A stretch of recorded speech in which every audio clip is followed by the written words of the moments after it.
हर हर महादेव। स्वागत है आपका रैपिड गोल के भक्ति सेक्शन में। यहाँ पर हम आपके लिए लाए हैं विशेष भक्ति कथाएं, पूजा विधियां और वह सभी जानकारी जो आपके आध्यात्मिक जीवन को और भी समृद्ध बनाए। तो जुड़े रहे और शिव भक्ति के इस मार्ग पर हमारे साथ आगे बढ़े। आइए अब सोमवार व्रत कथा। ओम नमः शिवाय। किसी नगर में एक धनी व्यापारी रहता था। दूर दूर तक उसका व्यापार फैला हुआ था। नगर के सभी लोग उस व्यापारी का सम्मान करते थे। इतना सब कुछ संपन्न होने के बाद भी वह व्यापारी बहुत दुखी था, क्योंकि उसका कोई पुत्र नहीं था, जिस कारण अपने मृत्यु के पश्चात व्यापार के उत्तराधिकारी की चिंता उसे हमेशा सताती रहती थी। पुत्र प्राप्ति की इच्छा से व्यापारी प्रत्येक सोमवार भगवान शिव की व्रत पूजा किया करता था और शाम के समय शिव मंदिर में जाकर शिवजी के सामने घी का दीपक जलाया करता था।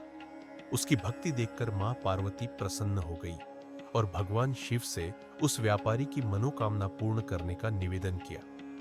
भगवान शिव बोले, इस संसार में सबको उसके कर्म के अनुसार फल की प्राप्ति होती है।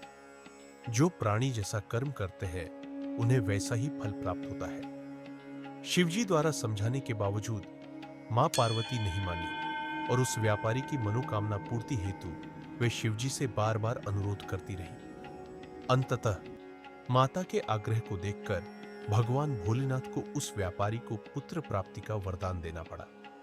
वरदान देने के पश्चात भोलेनाथ मां पार्वती से बोले, आपके आग्रह पर मैंने पुत्र प्राप्ति का वरदान तो दे दिया, परंतु इसका यह पुत्र 16 वर्ष से अधिक समय तक जीवित नहीं रहेगा। उसी रात भगवान शिव उस व्यापारी के स्वप्न में आए और उसे पुत्र प्राप्ति का वरदान दिया और उसके पुत्र के 16 वर्ष तक जीवित रहने की भी बात बताई। भगवान के वरदान से व्यापारी को खुशी तो हुई, लेकिन पुत्र की अल्पायु की चिंता ने उस खुशी को नष्ट कर दिया। व्यापारी पहले की तरह सोमवार के दिन भगवान शिव का विधिवत व्रत करता रहा। कुछ महीनों के बाद उसके घर एक अति सुंदर बालक ने जन्म लिया और घर में खुशियां ही खुशियां भर गई। बहुत धूमधाम से पुत्र जन्म का समारोह मनाया गया, परंतु व्यापारी को पुत्र जन्म की अधिक खुशी नहीं हुई, क्योंकि उसे पुत्र की अल्प आयु के रहस्य का पता था। जब पुत्र 12 वर्ष का हुआ तो व्यापारी ने उसे उसके मामा के साथ पढ़ने के लिए वाराणसी भेज दिया। लड्डेका अपने मामा के साथ शिक्षा प्राप्ति हेतु चल दिया। रास्ते में जहां भी मामा भांजे विश्राम हेतु रुकते, वहीं यज्ञ करते और ब्राह्मणों को भोजन कराते। लंबी यात्रा के बाद मामा भांजे एक नगर में पहुंचे। उस दिन नगर के राजा की कन्या का विवाह था, जिस कारण पूरे नगर को सजाया गया था। निश्चित समय पर बारात आ गई, लेकिन वर का पिता अपने बेटे के एक आंख से काने होने के कारण बहुत चिंतित था।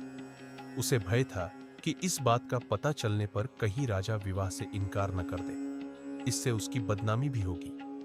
जब वर के पिता ने व्यापारी के पुत्र को देखा तो उसके मस्तिष्क में एक विचार आया।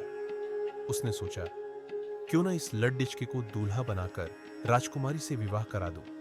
विवाह के बाद इसको धन देकर विदा कर दूंगा और राजकुमारी को अपने नगर ले जाऊंगा। वर के पिता ने लड़की के मामा से इस संबंध में बात की। मामा ने धन मिलने के लालच में वर के पिता की बात स्वीकार कर ली। लड़के को दूल्हे का वस्त्र पहनाकर राजकुमारी से विवाह कर दिया गया। राजा ने बहुत सारा धन देकर राजकुमारी को विदा किया।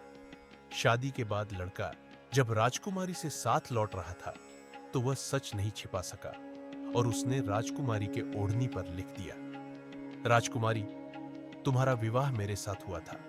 मैं तो वाराणसी पढ़ने के लिए जा रहा हूं और अब तुम्हें जिस नवयुवक की पत्नी बनना पड़ेगा वह काना है। जब राजकुमारी ने अपनी ओढ़नी पर लिखा हुआ पढ़ा तो उसने काने लड्ढाके के साथ जाने से इनकार कर दिया। राजा को जब ये सब बातें पता लगी तो उसने राजकुमारी को महल में ही रख लिया। उधर लड़का अपने मामा के साथ वाराणसी पहुंच गया और गुरुकुल में पढ़ना शुरू कर दिया। जब उसकी आयु 16 वर्ष की हुई तो उसने यज्ञ किया। यज्ञ के समाप्ति पर ब्राह्मणों को भोजन कराया और खूब अन्न वस्त्र दान किए। रात को वह अपने शयन कक्ष में सो गया। शिव के वरदान के अनुसार शयनावस्था में ही उसके प्राण पखेड़ू उड़ेडियच गए।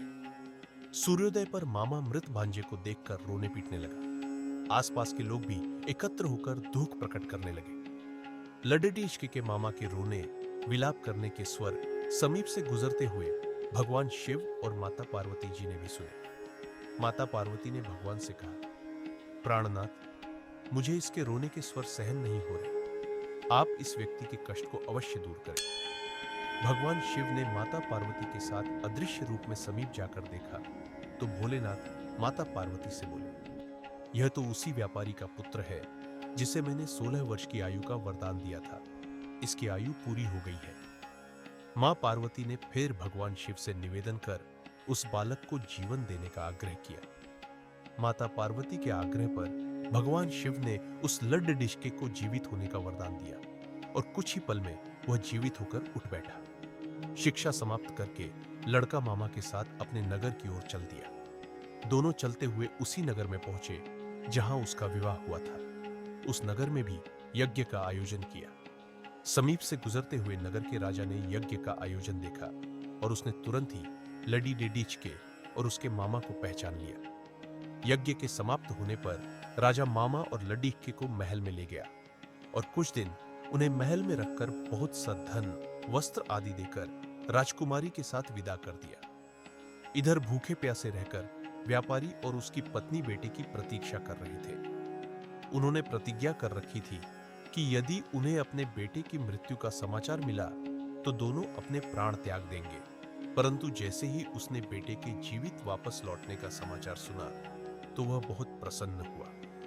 वह अपनी पत्नी और मित्रों के साथ नगर के द्वार पर पहुंचा। अपने बेटे के विवाह का समाचार सुनकर पुत्रवधू राजकुमारी को देखकर उसकी खुशी का ठिकाना न रहा।